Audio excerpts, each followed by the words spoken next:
নামাজের চেয়েও, রোজার চেয়েও, দান খয়রাতের চেয়েও একটা বড় ইবাদত আছে। এটা কি আমি কি তোমাদের বলবো না? সাহাবারা তো অবাক, নামাজের চেয়েও বড় ইবাদত, রোজার চেয়েও বড়, দানের চেয়েও বড়। ক্বালু বালা ইয়া রাসূলুল্লাহ।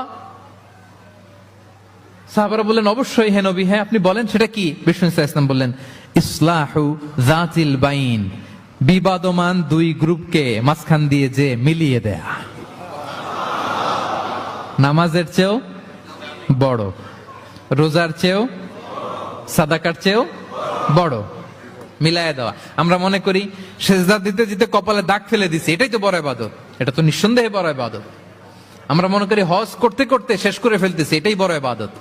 জিকির করতে করতে আমরা দিনরাত এক করে ফেলতেছি, এগুলো তো নিঃসন্দেহে ইবাদত। কিন্তু দুই ভাই বিবাদমান দুই গ্রুপের মধ্যে আপনি যদি মিলিয়ে দেন, এগুলো নফল রোজা, নফল দান, নফল সালাতের চেয়ে বেশি সওয়াবের কাজ। পড়েন সুবহানাল্লাহ।